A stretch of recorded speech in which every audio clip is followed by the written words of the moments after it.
बिस्मिल्लाहिर्रहमानिर्रहीम। अस्सलाम वालेकुम नाज़रीन, आप यूट्यूब चैनल देख रहे हैं। मैं इमरान खान हूं और उम्मीद करता हूं आप सब लोग खैरियत से होंगे। मैं अल्हम्दुलिल्लाह ठीक हूं। मेरे बारे में बहुत सारी खबरें चल रही हैं।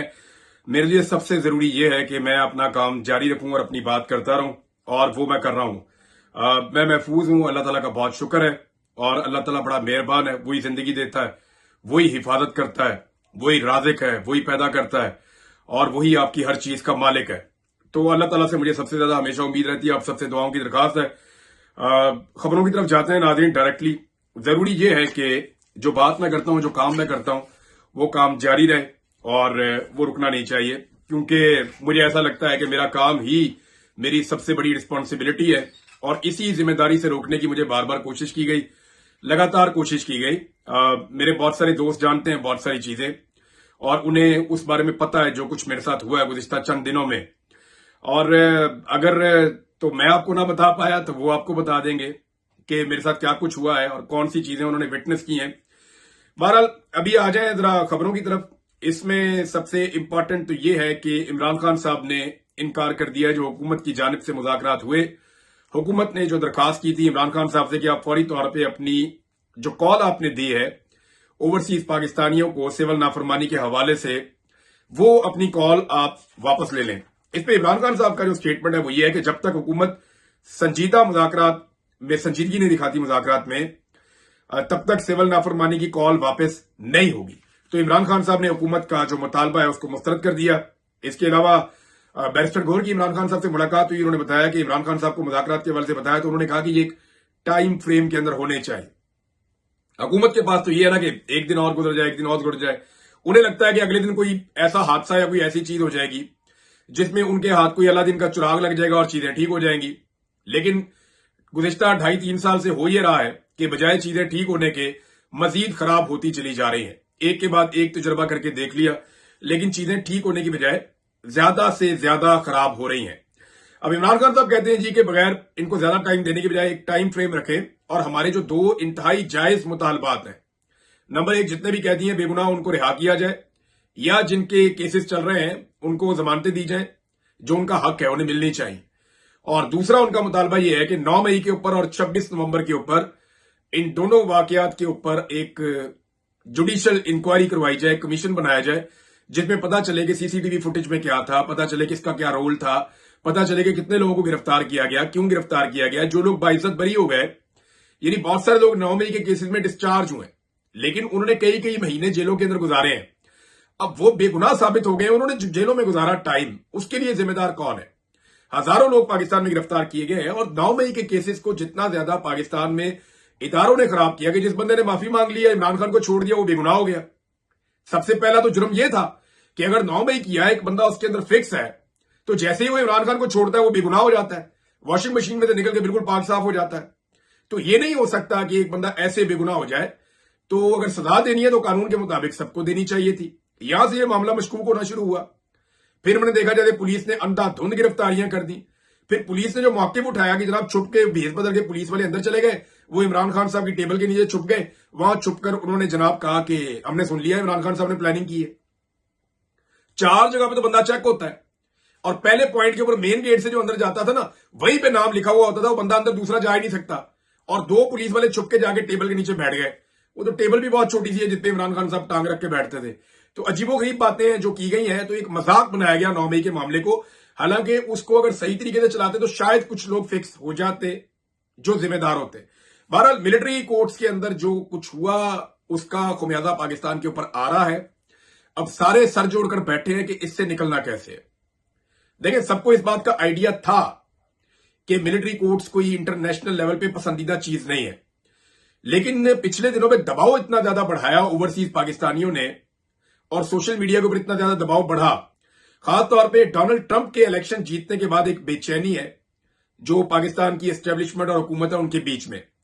उन्हें परेशानी यह है कि डोनाल्ड ट्रंप इलेक्शन जीत गया है, जो बाइडन की एडमिनिस्ट्रेशन चली जाएगी। तो वो जो सहूलतकारी जो बाइडन एडमिनिस्ट्रेशन ने की है एक लंबे अरसे तक, 3-4 साल तक, वो सहूलतकारी खत्म हो जाएगी।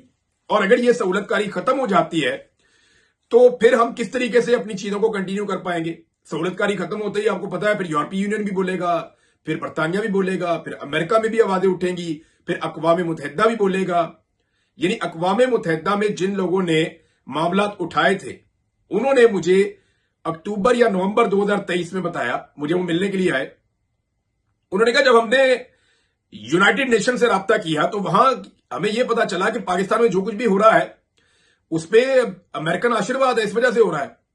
और इसलिए यूनाइटेड नेशन जो है वो एक इफेक्टिव रोल प्ले नहीं कर पा रहा, सिर्फ ऐसे ही रिपोर्टिंग कर रहा है मामलात की, वो रोल प्ले नहीं कर पा रहा। लेकिन अब जैसे ही जो बाइडेन इंतजामिया जा रही है, जाते जाते वो भी गोंगलुओं से मट्टी झाड़ रहे हैं और पाकिस्तान के ऊपर उन्होंने तनकीद शुरू कर दी है, पॉलिसीज के ऊपर, स्पेशली ये जो मिलिट्री कोर्ट्स हैं इनके हवाले से उन्होंने तनकीद की है।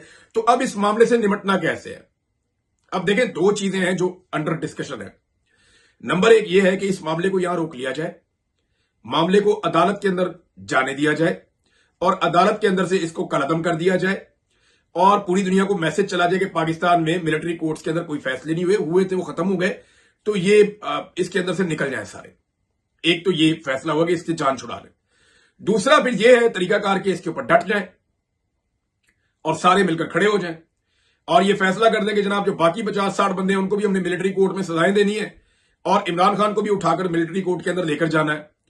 अब जो लोग चंद दिनों पहले तक ये दावे कर रहे थे, बड़े बुलंदो बांग दावे कर रहे थे कि इमरान खान एक फितना है, उसको हमने कुचलना होगा और हमने इमरान खान को लेकर जाना है मिलिट्री कोर्ट के अंदर, और जनाब वहां पे गवाहियां आ गई हैं और फैज हमीद ने और इमरान खान ने मिलकर जो है वो 9 मई करवाया था। हालांकि मैंने आपको बताया कि जो मेरे पास इंफॉर्मेशन है, हो सकता है कि उस इंफॉर्मेशन से अलग भी कुछ चीजें हों, लेकिन मैं आपको अपनी जाती इंफॉर्मेशन ये बता रहा हूं कि 2022 के मई में इमरान खान साहब ने जनरल बाजवा और जनरल फैज हमीद से ताल्लुकात मुनक़ता किए थे और ये मुझे इमरान खान साहब के बहुत करीबी लोगों ने बताया था और मुझे सबूत भी बताया था कि उन्होंने उस वक्त मुनक़ता कर दिए थे। और उसके बाद उनका कोई जवाब बनता नहीं है जनरल फैज हमीद से राब्ते में रहने का, लेकिन अगर है तो कोई तो सबूत होंगे ना, तो अब तक मामला खुल जाना चाहिए था। अब इमरान खान के पार्टी के कारकुनों को मिलिट्री कोर्ट्स के अंदर सजा देने पे यूरोपीय यूनियन, अमेरिका और बर्तानिया तीनों ने रुला डाल दिया है। आपका जीएसपी स्टेटस जो है वो डिस्कस होना शुरू हो गया है।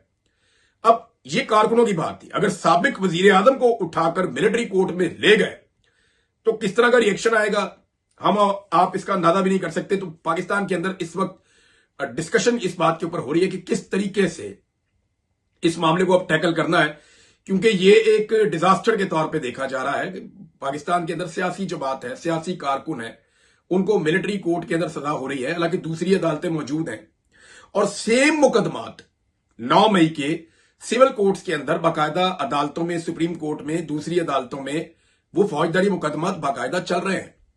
दहशतगर्दी के मुकदमात भी बाकायदा अदालतों में चल रहे हैं।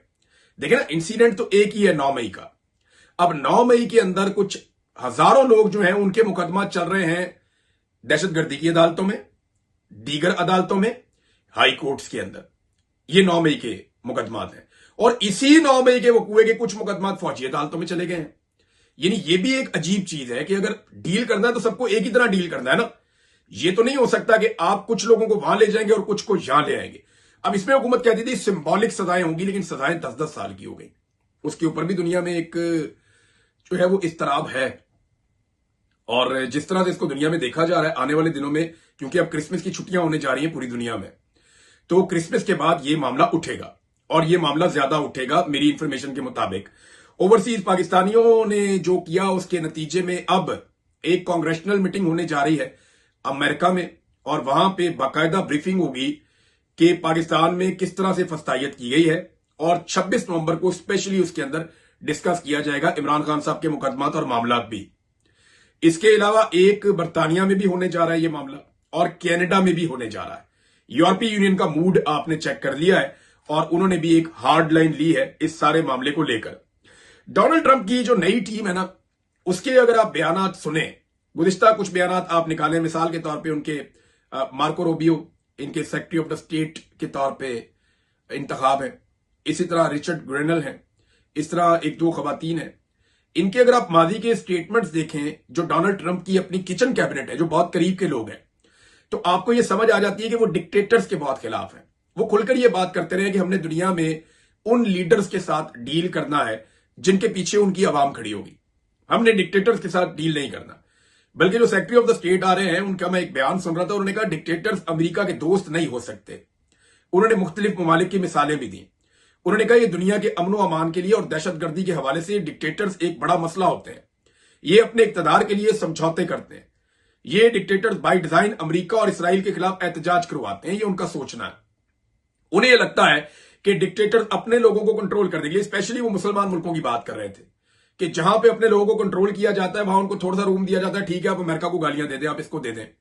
ये अमेरिका के दोस्त नहीं हो सकते। अपने इक्तदार को टूल देने के लिए लोगों को ये कहते हैं कि वहां आप जो मर्जी करें, बाहर आप जो मर्जी करें, पाकिस्तान के अंदर या अपने मुल्क के अंदर या मिस्र के अंदर या फलां मुल्क के अंदर आपने कुछ नहीं करना। पाकिस्तान में मैंने इसलिए कहा कि डिक्टेटरशिप बहुत रही है और अभी भी जो माहौल पाकिस्तान में है वो डिक्टेटरशिप वाला है, क्योंकि पाकिस्तान में इलेक्शन कोई और जीता, लेकिन पाकिस्तान की एस्टेब्लिशमेंट ने हुकूमत किसी और को बनाकर दे दी, और जिनको हुकूमत बनाकर दी वो हुकूमत में आने के लायक ही नहीं थे, काबिल ही नहीं थे, और उसके बाद से लेकर अब तक पाकिस्तान एक डिजास्टर में चल रहा है। अब इमरान खान साहब ने तो इनकार कर दिया है, लेकिन दूसरी जानब कुछ शिकवे हैं पाकिस्तान तरीके इंसाफ के लोगों के, और ये दो बड़े अहम शिकवे हैं। एक तो पाकिस्तान तरीके इंसाफ ने जो केस चल रहा है, जो इन्होंने एक इस्तगासा किया हुआ है 26 नवंबर के हवाले से, उसमें हमें ऐसी उम्मीद थी कि जैसे पाकिस्तान तरीके इंसाफ की सारी क़यादत पहुंच जाएगी, बहुत बड़ी तादाद में लोग अदालत में पहुंच जाएंगे और उनके जाने से एक माहौल बनेगा और सब अपने शोहदा के लिए इंसाफ मांगेंगे। लेकिन बदकिस्मती से पीर वाले दिन ऐसा हुआ नहीं। अब जब मैंने इतलात इकट्ठी की तो पता चला कि जनाब वहां तो खामोशी थी और वहां पे लोग नहीं पहुंचे, और उस वजह से एक लंबी तारीख भी आ गई है। तो ये एक बदकिस्मती वाली बात है कि जो गरीब कारकुन शहीद हुए उनके लिए सारी क़यादत को वहां पहुंचना चाहिए था। एमएनएस को, सेनेटर्स को, पार्टी के ओहदेदारों को बड़ी तादाद में जाना चाहिए था, जो मेन लोग हैं, और जाकर उन्हें अपने कारकुनों के साथ, जो शहीद कारकुन है या जो गिरफ्तार कारकुन है या जो लापता कारकुन है या जो जख्मी है, उनके साथ इजहार हमदर्दी करना चाहिए था। दूसरा, जो एक कारकुन शहीद हुए हैं पाकिस्तान तहरीक इंसाफ के, मलक अदरीस शहीद, ये पेशावर अस्पताल में ज़ेरे इलाज थे, वहां पर इनकी डेथ हो गई। लगभग इनका 4 हफ्ते तक इलाज करने की कोशिश की गई। ये कुछ टाइम ऐसा था कि वो बेहतर भी लग रहे थे, लेकिन उसके बाद उनका इंतकाल हो गया, वो शहीद हो गए। अब वहां पे उनके भाई ने शिकायत की। उनका शिकवा यह है कि पाकिस्तान तहरीक इंसाफ की क़यादत नहीं आई और मेरे भाई ने इस पार्टी के लिए कुर्बानी दी है। तो इस पे शहबाज गिल साहब ने और दीगर कुछ लोगों ने अफसोस का इजहार किया है, और ये वाकई अफसोस की बात है कि जिन कारकुनों ने कुर्बानी दी है, जो शहीद हुए हैं, वहां पे पूरे गांव के अंदर लोग धाड़े मार रहे थे। तो मकामी पाकिस्तान तहरीक इंसाफ के लोगों के अलावा जो मरकजी क़यादत है, अटक बिल्कुल इस्लामाबाद के साथ है, उन्हें जाना चाहिए था और जाकर इस जनाजे के अंदर शिरकत करनी चाहिए थी। लेकिन इस मामले में पाकिस्तान तहरीक इंसाफ की जो क़यादत है वो इंतहाई सुस्ती पहले भी करती रही है और इस वक्त भी उन्होंने सुस्ती का मुजाहरा किया है, जो अफसोसनाक है। मेरे ख्याल में इनके घर जाना चाहिए, सबको इनके घर जाना चाहिए, इनकी कब्र पे जाना चाहिए, वहां अफसोस का इजहार करना चाहिए और वहां पे आवाज उठानी चाहिए। एक पाकिस्तान तहरीक इंसाफ के ऊपर नुक्ता उठाया गया कि तहरीक इंसाफ ने क्यों जो है वो नहीं दिए, अपने वकला नहीं दिए मिलिट्री कोर्ट्स के अंदर। तो देखिए, एक चीज जिसको तहरीक इंसाफ तस्लीम ही नहीं करती, वो इसको मानते ही नहीं कि मिलिट्री कोर्ट कोई कोर्ट ही नहीं है। तो जब एक चीज कोर्ट ही नहीं है तो उसमें बतौर वकील पाकिस्तान तहरीक इंसाफ की लीडरशिप क्यों पेश हो जाए जाके। देखिए ना, वहां पे एक कर्नल साहब है जो बैठ के केस सुन रहे हैं। तो आपको क्या लगता है कि सलमान अकरम राजा साहब जाके कर्नल साहब को समझाएंगे कि कानून क्या है और उन्हें समझ आएगी इस बात की? वो तो सबको पता है कि मिलिट्री कोर्ट क्या होती है और उसने किस तरह सजा देनी होती है। क्या उन्होंने सजा नहीं देनी थी? इसके अलावा और क्या ऑप्शन था उनके पास? उन्होंने सजा ही देनी थी, क्योंकि हमने जब भी कभी सीनियर ऑफिसर्स को सुना मिलिट्री के, तो उनको यही कहते सुना कि जनाब ये बड़ा जुल्म और जबर और ज्यादती होगी। वो ओपिनियन अपनी दे चुके थे। तो जूनियर अफसरान जो वहां पे जज के तौर पे मौजूद थे, वो कैसे उनके खिलाफ जा सकते थे? दूसरी बात यह है कि पूरी दुनिया के अंदर एक सेट पैटर्न है कि military courts are not courts. Civilians के पॉइंट ऑफ व्यू से तो ये नहीं हो सकता। तो सिविलियंस को सिविलियंस की अदालत में लेकर जाना चाहिए, जहां पे कानून, आइन, इंसाफ और आपको मौका मिलता है अपना केस लड़ने का। हालांकि पाकिस्तान में वहां पे भी कम है, लेकिन फिर भी आपको मौका तो मिलता है अपना केस लड़ने का। वहां पे आपको केस लड़ना चाहिए। मैंने अपने बेशुमार केस लड़े हैं, बहुत सारे केसेस में, 95% केसेस में मैं बाइज्जत बरी हूं। जो केसेस बच गए हैं उनके अंदर भी मेरे पास से बेल मौजूद है। कुछ केसेस ऐसे हैं जिनमें अभी बेल मौजूद नहीं है। तो मैं अपनी कानूनी लड़ाई जितनी मैंने लड़ी है तो अदालतों में ही लड़ी है। तो वो मिलिट्री कोर्ट के अंदर तो फिर आप ऑप्शनलेस हो जाते हैं। अब एक चीज और है, इस वक्त जो पूरा निजाम है वो मिन्नतें और तरले कर रहा है सिर्फ एक चीज के लिए, कि किसी तरह डोनाल्ड ट्रंप की जो हलफ बर्दारी की तकरीब है उसमें कोई एक दो बंदे हैं, उनको इनविटेशन मिल जाए। दो बंदे, उनके इनविटेशन के लिए अमेरिका में जो पाकिस्तानी सफीर है उसने जमीन आसमान एक कर दिए। वो पूरी कोशिश कर रहे हैं, वो बेपनाह पैसा खर्च करने के लिए तैयार है। वो ये कह रहे हैं कि जिस लॉबिस्ट ने जो करना है वो करे, हमें किसी तरह डोनाल्ड ट्रंप की हलफ बर्दारी की तकरीब में पहुंचा दें। दो बंदे हैं जिनकी बहुत ख्वाहिश है कि किसी तरह हमें डोनाल्ड ट्रंप की तकरीब हलफ बर्दारी में पहुंचा दें। लेकिन मैं आपको एक चीज बताऊं, अगर ये हो भी गया, फर्ज करें ये हो जाता है और कोई इन्विटेशन इनको मिल जाता है और ये वहां पहुंच के बैक बेंचर्स बन भी जाते हैं, तो भी डोनाल्ड ट्रंप से मिलना इनके लिए बहुत मुश्किल होगा। और अगर ये डोनाल्ड ट्रंप को मिल गए तो ये एक बहुत बड़ा रिस्क होगा, क्योंकि डोनाल्ड ट्रंप के आसपास होंगे कैमरे और जैसे ही उन्हें बताया जाएगा कि ये पाकिस्तान से हैं, तो आप डोनाल्ड ट्रंप को जज नहीं कर सकते कि अगले लम्हे वो क्या करेगा। यानी डोनाल्ड ट्रंप के बारे में आप कुछ नहीं जानते, वो अनप्रिडिक्टेबल आदमी है। मे बी डोनाल्ड ट्रंप वहां पे कोई ऐसी बात करे जो इनके लिए मजीद शर्मिंदगी का बायस बन जाए, या वो इमरान खान के बारे में कोई बात कर दें, या पाकिस्तान में होने वाली नाइंसाफियों के बारे में कोई जुमला बोल दें। तो ये भी एक रिस्क है एक तरह का, लेकिन इसके बावजूद पूरा निजाम कोशिश कर रहा है। और दूसरा, जो ट्रंप की आने वाली एडमिनिस्ट्रेशन है उसके खिलाफ कुछ थोड़ा सा प्रोपेगेंडा शुरू करवाया गया है कि जनाब हम अमरीकी गुलामी नहीं मानते, जनाब अमरीका जो है वो हमारे फैसले नहीं कर सकता। तो यही तो हम कह रहे हैं, अमरीका कौन होता है हमारे फैसले करने वाला? अमरीका के फैसले में पाकिस्तान में रिजीम चेंज किया गया ना, और अमरीका का ही कॉन्सेंट था, साइफर मौजूद है। ये तो एक खुफिया डॉक्यूमेंट था जो इमरान खान साहब ने पब्लिक कर दिया, वरना ये तो कभी पब्लिक होना ही नहीं था। और अब जो है वो जो बात कर रहे हैं वो इंसानी हकूक पे रख के अपने सोशल मीडिया के ऊपर डायरेक्ट डाल रहे हैं, वो कोई खुफिया दरवाजा इस्तेमाल नहीं कर रहे। हाँ, एक इंफॉर्मेशन आई है कि जो पाकिस्तान के अंदर सफारती अमला है उसको यह कह दिया गया है कि बाकायदा पूरी रिपोर्ट तैयार की जाए साफ और शफाफ तरीके से कि पाकिस्तान में इमरान खान का रजीम कैसे तब्दील हुआ और तब से लेकर अब तक क्या क्या हुआ, इंतखाबात कैसे हुए। तो ये सारी एक रिपोर्ट बन के अमेरिका में जाने वाली है, और ये रिपोर्ट जब वहां पे जाएगी तो लाजमन है उसका एक रद्दमल आएगा या वहां से कोई रिपोर्ट जारी की जाएगी।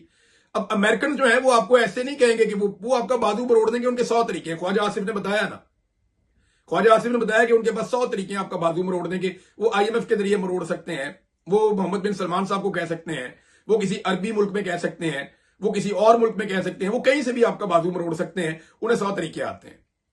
लेकिन जब वो इक्तदार में आएंगे 20 तारीख को, तो उसके बाद एक डरौने ख्वाब की तरह है पाकिस्तान में मौजूद हुकूमत और एस्टेब्लिशमेंट के लिए। अभी ये खुद से बोल नहीं रहे, ये खुद से किसी किस्म की बात नहीं कर रहे। ये क्यों नहीं कर रहे उसकी भी आपको रीजन देता हूं। इसलिए नहीं कर रहे, अपने कुछ इन्होंने चमचे खर्चे छोड़े हैं, कुछ छोटे मोटे नाम इन्होंने छोड़े हैं कि तुम अब बयानियां बनाना शुरू करो कि ये कहते थे जनाब के अमेरिकी गुलामी नामंजूर, एब्सोल्युटली नॉट। और अब ये अमेरिका से मदद मांग रहे हैं। एक तो इमरान खान ने अमेरिका से मदद कोई नहीं मांगी, बल्कि इमरान खान की पार्टी वो वाहिद पार्टी है जिसने खुलकर अमेरिका ने जो पाबंदियां लगाई उसके खिलाफ बात की। और किसी पार्टी ने पाकिस्तान के अंदर अमेरिका की लगाई जाने वाली पाबंदियों के ऊपर कोई बात नहीं की। सिर्फ इमरान खान वो वाहिद पॉलिटिकल पार्टी रखता है जिसने अमेरिका की पाबंदियों के ऊपर उस वक्त बात की जब इमरान खान जेल में बैठा हुआ है और अमेरिका से उसके हक में आवाजें उठ रही हैं। ये है इमरान खान। तो पाकिस्तान उसके लिए ये है। सबसे पहले इमरान खान ने यह ऑर्डर भी दिया है कि मेरी पार्टी के अंदर सिर्फ 3 बंदे, बैरिस्टर गोल, उमर अयूब और सलमान अकरम राजा, और एक उन्होंने और नाम दिया है, ये तीन और सेक्रेटरी इंफॉर्मेशन। उन्होंने कहा ये लोग जो हैं ये स्टेटमेंट दे सकेंगे जो फॉरेन पॉलिसी इश्यूज हैं उसके ऊपर। बाकी सारी पार्टी इसके ऊपर स्टेटमेंट ना दे, वो इसके ऊपर खामोश रहे, क्योंकि ये हसास मामला होते हैं, चाहे सऊदी अरब का हो, चाहे अमेरिका का हो, चाहे बाकी मामला हो। और पीटीआई ने खुलकर मुखालफत की है पाकिस्तान के ऊपर जो अमेरिका की पाबंदियां लगी उस हवाले से, और पीएमएलएन खामोश है। लेकिन अब वो बयानियां बना रहे हैं, और खामोश वो इसलिए हैं, वो इंतजार कर रहे हैं राइट टाइम का। वो अभी भी कोशिश कर रहे हैं कि किसी तरह कुछ करके डोनाल्ड ट्रंप के साथ हमारी कोई एंगेजमेंट हो जाए, वो हमसे कुछ ऐसा मांग ले जो हम उनको ऑफर कर दें, सर हम ये कर सकते हैं आपके लिए, कुछ भी इस वक्त तो इमरान खान से बचने के लिए तो कुछ भी देने के लिए तैयार हो जाएंगे।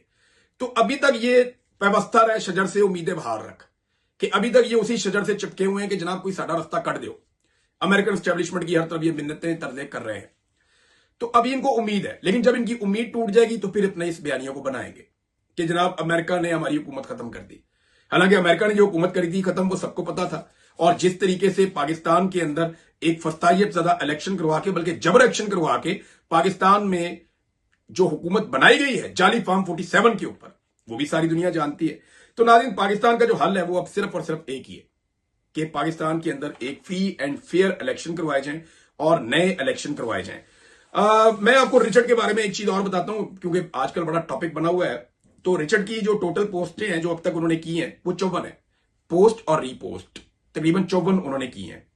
5,70,00,000 व्यूज मिले हैं उसको, 12 लाख से ज्यादा उनको लाइक्स मिले हैं, 5,25,000 रीपोस्ट उनको मिले हैं और 1,30,000 रिप्लाईज भी मिले हैं रिचर्ड को।